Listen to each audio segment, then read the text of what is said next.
Dear class 12 student ध्यान दीजिए। अभी तक जो आपको बताया गया था इससे पिछली क्लास में SOCl2 से रिएक्शन बताई गई थी जिसे डाल्टन अभिक्रिया आपको बताया गया था अल्कोहल के साथ।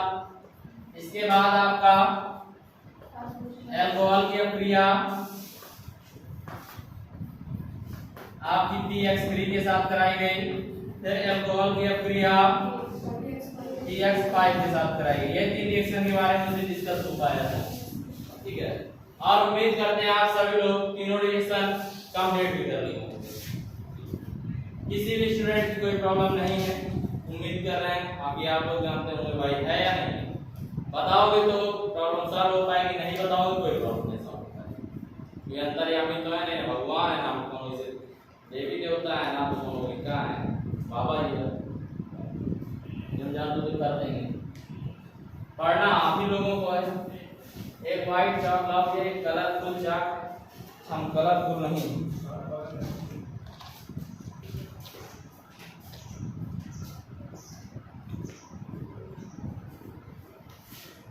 आज जो रिएक्शन बताने जा रहे हैं वो रिएक्शन सबसे पहले होगी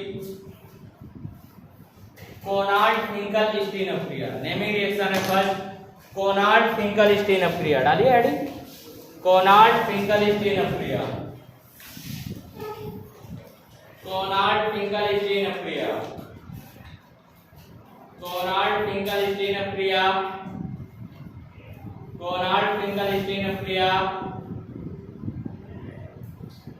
ठीक है स्टूडेंट। इसी के साथ में ब्रैकेट में लिख लीजिएगा आपसी स्थानांतरण अभिक्रिया, हैलाइड्स का आपसी स्थानांतरण अभिक्रिया, हैलाइड्स का आपसी स्थानांतरण अभिक्रिया,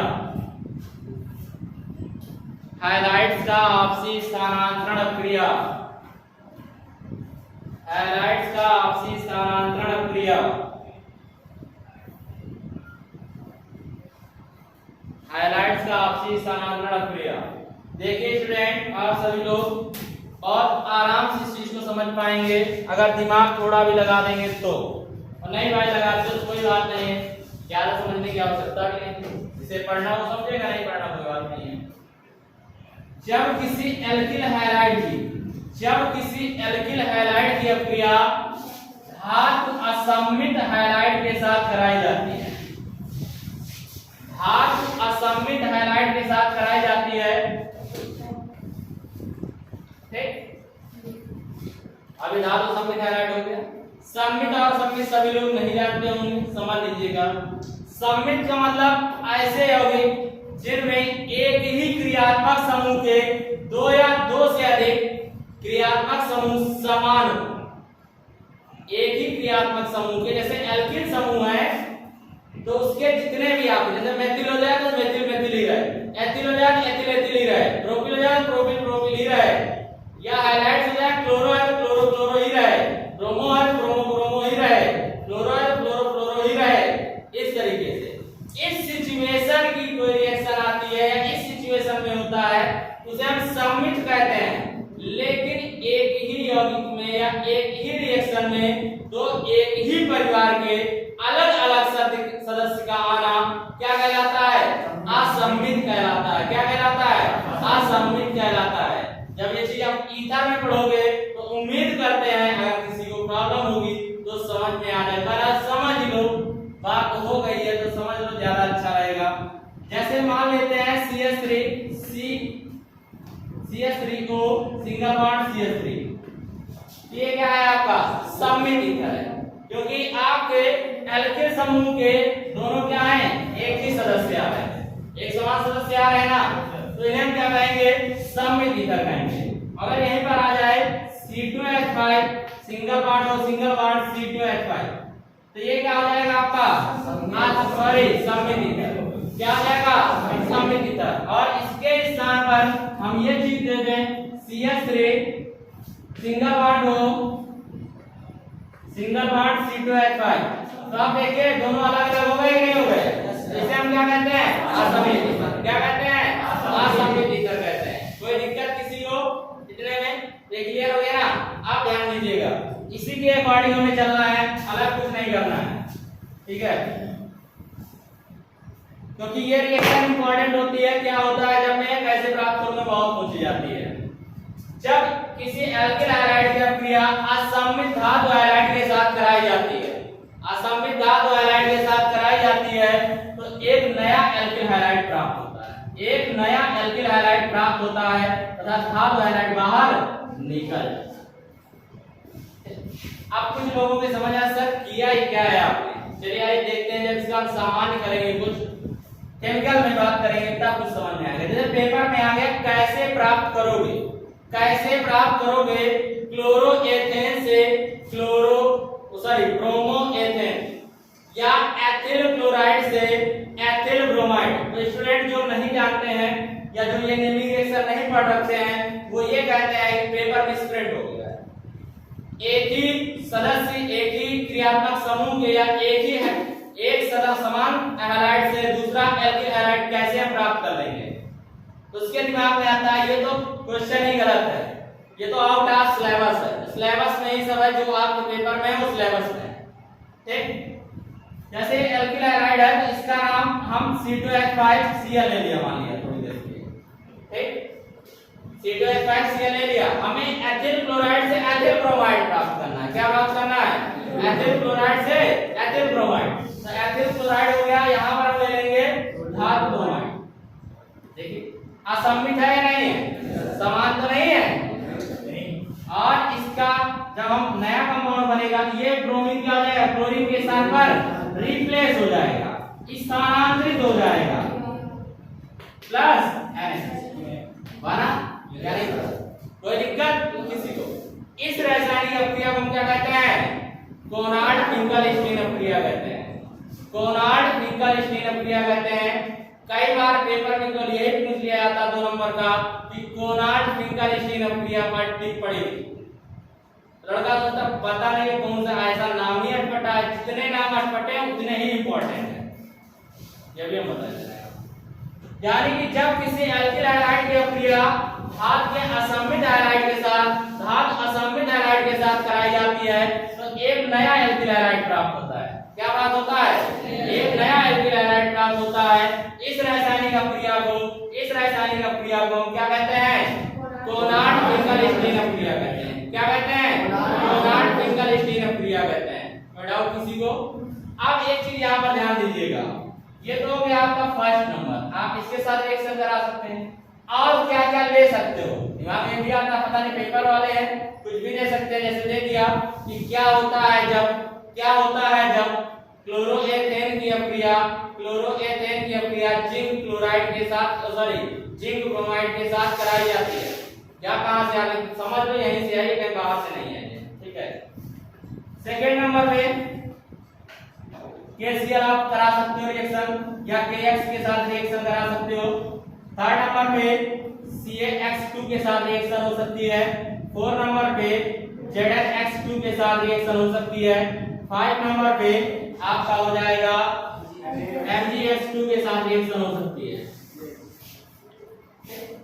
ये इतने आप कंपाउंड ले सकते हैं, कोई दिक्कत नहीं है। ये सभी क्या है? धात्विक हैलाइड है। ये सभी क्या है? धात्विक हैलाइड। किसी के साथ उठाइए और कोई भी आप एल्किल हैलाइड लीजिए, नया एल्किल हैलाइड बना दीजिए। इसमें क्या है? जो कंडीशन होनी चाहिए कि असममित एल्किल हैलाइड धात्विक होने चाहिए, सममित नहीं होने चाहिए। क्लियर? इस रासायनिक अभिक्रिया को क्या कहेंगे? कोनार्ड फिंकलस्टीन अभिक्रिया कहेंगे। क्या कहेंगे? कोनार्ड फिंकलस्टीन अभिक्रिया कहेंगे। कंप्लीट सभी को रिएक्शन करा लेंगे सभी लोग, कोई डाउट तो नहीं किसी को? चलिए लिखते हैं। जब किसी एल्किल हैलाइड की अभिक्रिया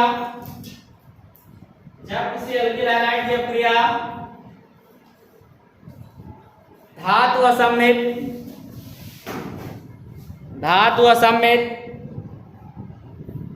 हैलाइड के साथ कराई जाती है, हैलाइड के साथ कराई जाती है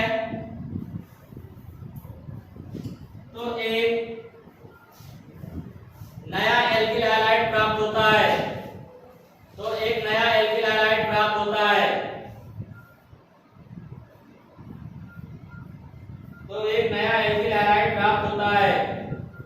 इस रासायनिक अभिक्रिया को कोनार्ड फिंकलस्टीन अभिक्रिया कहा जाता है। इस रासायनिक अभिक्रिया को कोनार्ड फिंकलस्टीन अभिक्रिया कहा जाता है, या हैलाइड्स का आपसी स्थानांतरण क्रिया कहा जाता है। हैलाइड्स का आपसी स्थानांतरण क्रिया कहा जाता है। इसका क्वेश्चन जो पेपर में बनता है स्टूडेंट, वो ये बनता है कि कैसे प्राप्त करोगे क्लोरोएथेन से क्लोरोबेमोन, क्लोरोएथेन से क्लोरोएथेन से ब्रोमोएथेन, इस टाइप का क्वेश्चन, या क्लोरोप्रोपेन से क्लोरोप्रोपेन से ब्रोमोप्रोपेन, इस टाइप के क्वेश्चन बन जाते हैं स्टूडेंट, नोट करें जल्दी से। अगर सॉलिड स्टेट नहीं है ना तो किताब जो छापी गई है ना ये मिसप्रिंट हो गया है आपकी किताब में, आपको स्पेशल छाप के दिया है जो भी छापा होगा पब्लिकेशन में। जो मार्केट में एकदम कूड़ा प्रकाशन देखा बहुत पसंद नहीं करते वो हम लिखा है सॉलिड स्टेट।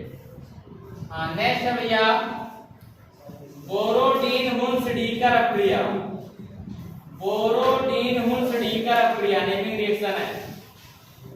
बोरोडीन हुन्स-डीकर अभिक्रिया साथी सुनकर पहली बार नाम सुन रही हो का बहुत अचंभित हो जाती है।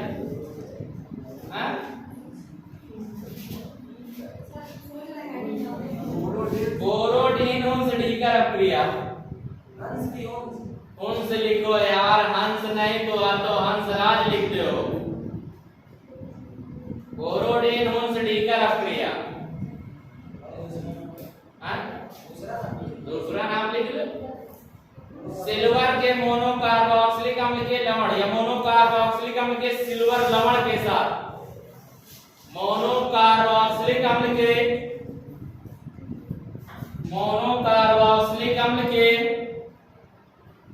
सिल्वर लवण की हाइलाइट के साथ अभिक्रिया द्वारा, हाइलाइट के साथ अभिक्रिया द्वारा, हाइलाइट के साथ अभिक्रिया द्वारा, हाइलाइट के साथ अभिक्रिया द्वारा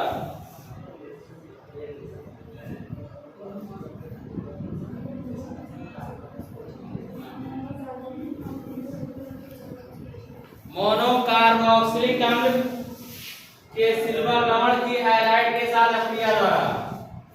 हाँ ध्यान दो इधर भाई, देखिए भाई चालू होने जा रही नौटंकी ना, चालू देखो। जब आप कोई भी मोनोकार्बोक्सिलिक अम्ल ले लीजिए, मोनोकार्बोक्सिलिक अम्ल तो आप लोग जानते ही हैं RCOOH होता है, इसमें कौन सी बड़ी बात है।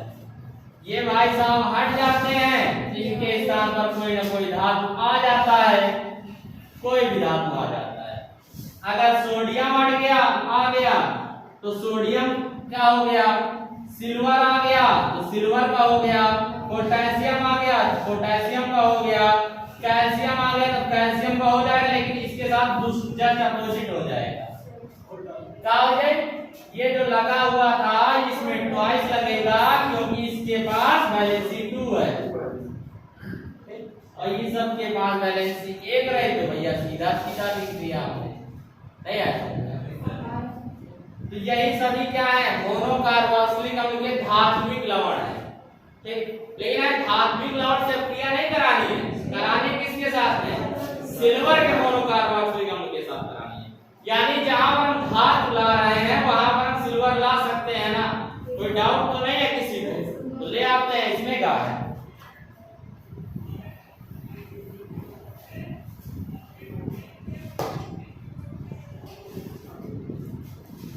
R single bond C double O AG आ गया AG, ठीक। AG सुनो जी वही है AG, ठीक। सिल्वर आ गया है और सिल्वर की अभिक्रिया हाइलाइट के साथ करानी है, किसके साथ करानी है, हाइलाइट के साथ करानी है।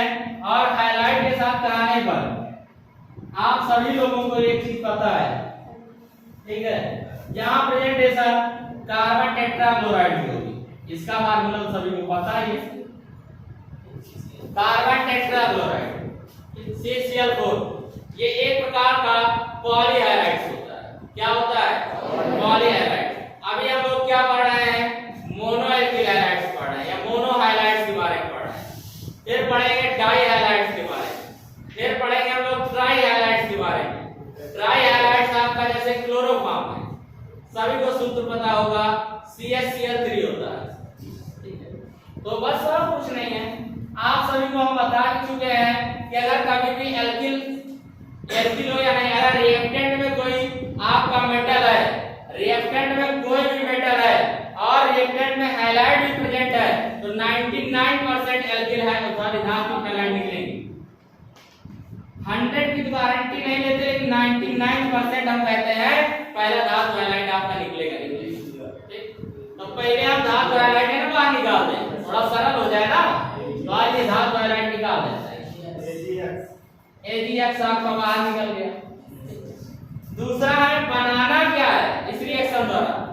एल्किल हैलाइड बनाना है, तो साफ सी बात है हम एल्किल हैलाइड भी बाहर निकाल देते हैं, R सिंगल बॉन्ड H भी निकल गया। अब बचा क्या हमारे पास? C डबल O यानी कार्बन डाइऑक्साइड, तो वैसे भी बाहर निकल सकता है। रिएक्शन भी कंप्लीट हो गई, कुछ ध्यान भी नहीं देना पड़ा, हो गई कंप्लीट। अब इसी का माध्यम देख लीजिएगा कैसे करते हैं। जैसे आपके दो हैलाइड्स हमने एक इसके साथ लिख दिया, एक इसके साथ, हमने कहा ये इसके साथ निकल जाएगा, ये इसके साथ निकल जाएगा, बचा क्या? ये बचा ना, ये कार्बन डाइऑक्साइड भी बाहर निकल जाएगा। खत्म रिएक्शन है, आगे कुछ करने की जरूरत नहीं आई समझ में? आगे यानी कि जब कभी भी ये डब्बा और ये सब नहीं बनाना भाई, आप समझाने के लिए बनाने तो डब्बो बना दो। हाँ, डब्बा अभी बना लो, फिर बॉटल में दूध वगैरह बाद में भर देना, जब पेपर दे देना वही में लिप अप होती कर देना। जब कभी भी किसी भी सिल्वर के मोनोकार्बोक्सिलिक, किसी भी सिल्वर के मोनोकार्बोक्सिलिक अम्ल के लवण, मोनोकार्बोक्सिलिक सिल्वर के मोनोकार्बोक्सिलिक अम्ल लवण की अक्रिया किसी भी हैलाइड के साथ, यहाँ पर आप क्लोरीन ले लीजिए, ब्रोमीन ले लीजिए, ज्यादा अच्छा है। क्लोरीन आयोडीन नहीं देते हैं, ये भी याद रखिएगा। नहीं तुमका क्या भाई, तुम लोग आयोडीन ज्यादा अच्छा लगता है, क्योंकि नमक खाते तो आयोडीन तुम लोगों को पसंद है, तो आयोडीन ज्यादा लेते हो। तो क्लोरीन और ब्रोमीन की क्या है, आयोडीन क्लोरीन की तरह अच्छे से देता है। ठीक, तो आपका क्लोरीन या ब्रोमीन ले लें, कोई भी हैलाइड है, आपके दो हैलाइड्स हैं, इनके साथ अक्रिया कराएंगे कार्बन टेट्राक्लोराइड की उपस्थिति में। किसकी उपस्थिति में? कार्बन टेट्राक्लोराइड की उपस्थिति में। तो भाई साहब सबसे पहले एल्किल हैलाइड बनेगा। क्या बनेगा? एल्किल हैलाइड बनेगा। फिर कार्बन डाइऑक्साइड, फिर क्या निकलेगा आपका? सिल्वर हैलाइड निकलेंगे। क्या निकलेंगे? सिल्वर हैलाइड निकलेंगे। इस रासायनिक अक्रिया को हम क्या कहते हैं? इस रासायनिक अक्रिया को बोरोडिन हुंसडीकर अक्रिया, बोरोडिन हुंसडीकर अक्रिया। लेकिन क्वेश्चन बैंक वाले के आज तक दिमाग में समझ में नहीं आवा, वे हुंस ना लिख पाए, हंसा लिखे हैं, बेचारे का नाम बेकार कर दिए हैं। ठीक, तो वो हुंसडीकर अक्रिया है। ठीक है, यानी कि जब कभी भी मोनोकार्बोक्सिलिक अम्ल के सिल्वर लवण, मोनोकार्बोक्सिलिक अम्ल के सिल्वर लवण की अक्रिया किसी हैलाइड के साथ कराई जाती है, किसी हैलाइड के साथ कार्बन टेट्राक्लोराइड की उपस्थिति में कराई जाती है, तो एल्किल हैलाइड प्राप्त होते हैं। क्या प्राप्त होते हैं? एल्किल हैलाइड प्राप्त होते हैं। इस रासायनिक अक्रिया को बोरोडिन हुंसडीकर अक्रिया कहा जाता है। क्या कहा जाता है? बोरोडिन हुंसडीकर अक्रिया कहा जाता है। सभी लोगों को समझ में आ गया है, लेकिन एक बार फिर से इसका एक एग्जांपल देख लीजिए, शायद कुछ और बेहतर कर पाए हम लोग। CH3COOH, इसकी अक्रिया हमने मान लीजिए Cl2 के साथ करा, मेरा अपना Br ज्यादा Br ले लो, ब्रोमीन के साथ करा दिया है CCl4 की प्रेजेंटेशन पर, तो बनने वाला कंपाउंड आपका CH3Br plus AgBr plus CO2। कोई दिक्कत किसी को? किसी भी प्रकार की कोई दिक्कत नहीं ना? चलिए नोट कर लीजिए, दिक्कत क्या आएगी लिखिएगा। जब किसी मोनोकार्बोक्सिलिक अम्ल, जब किसी मोनोकार्बोक्सिलिक अम्ल के सिल्वर लवण की अक्रिया,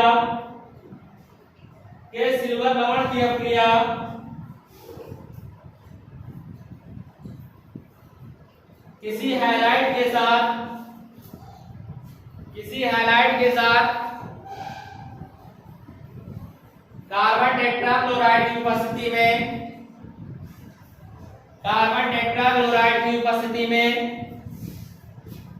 कार्बन टेट्राक्लोराइड की उपस्थिति में कराई जाती है, कराई जाती है तो एल्किल हैलाइड, तो एल्किल हैलाइड प्राप्त होते हैं, एल्किल हैलाइड प्राप्त होते हैं। इस रासायनिक क्रिया को, इस रासायनिक क्रिया को बोरोडेनोन स्टिकर क्रिया कहा जाता है। इस रासायनिक क्रिया को बोरोडेनोन स्टिकर क्रिया कहा जाता है। It's sufficient today.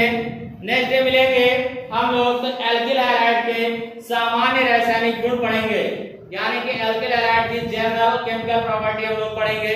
कोई दिक्कत किसी को नहीं होनी चाहिए।